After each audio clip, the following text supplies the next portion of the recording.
Durante unha visita ás novas instalacións do albergue de Agudiña, Feijóo subliñou que o edificio senlleiro recuperado conta con 44 prazas, cun cuarto adaptado con aseo propio, aparcadoiro de bicicletas, un espazo dedicado a exposicións e información sobre o camiño e unha sala de estar con comedor, cociña e área de descanso.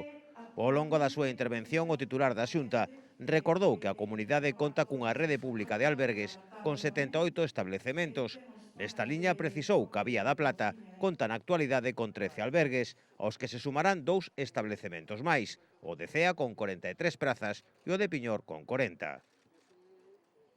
Así mesmo salientou que a Administración Autonómica conta con 2 follas de ruta para organizar todas as melloras que se están a facer na experiencia xacobea, o Plan Director do Camiño, cun investimento de 67 millóns de euros para conservar e protexer o camiño a través das melloras na accesibilidade, na acollida e na integración das rutas, e o Plan Estratégico 2019-2021, dotado con 247 millóns de euros.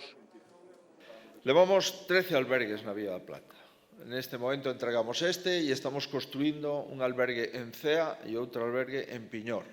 O albergue de Cea nun anexo o Mosteiro de Oseira e o albergue de Piñor en Cea con 43 prazas e Piñor con 40, que ven a ser o tamaño aproximado do que ten este con 44 prazas.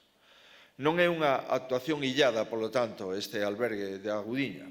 Fai unhos anos rehabilitamos un edificio completo no casco vello de Ourense, onde entregamos tamén á cidade, a terceira cidade de Galicia, un albergue potente dentro do seu casco vello. Hoxe facémolo na Agudiña e espero que nos próximos meses podamos facelo en Piñor e en Cea.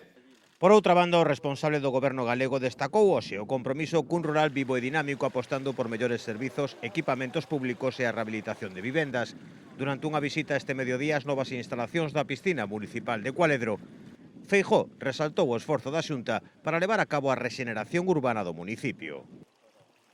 Estamos traballando, polo tanto, coa rexeneración urbana, hai que poñer un Cualedro máis fermoso, coa vivenda, e a vivenda dos mestres é unha rehabilitación interesante de casas que tiveron e teñen unha historia que hai que seguir habitando e que sería un erro pois deixalas caer, e creo que o alcalde claramente acerta. Imos a seguir traballando no ámbito dos maiores, 67 dependentes se atenden con fondos da Xunta de Galicia neste Concello. Tamén con servicio de axuda ao fogar, financiado entre o Concello e a Xunta de Galicia, e cunha casa niño con 5 rapaces que supón pois nada máis e nada menos cunha ratio de atención do 41%. Imos seguir traballando neste ano 2021 coa mellora do Colexio Vicente Risco e co equipamento da Casa da Cultura que fixemos o pasado ano, así como un proxecto moi importante que é un polígono agroforestal en Cualedro. Sin dúbida é un proxecto estratégico. 250 hectáreas vai a supoñer un antes e un despois desde o punto de vista agrario e forestal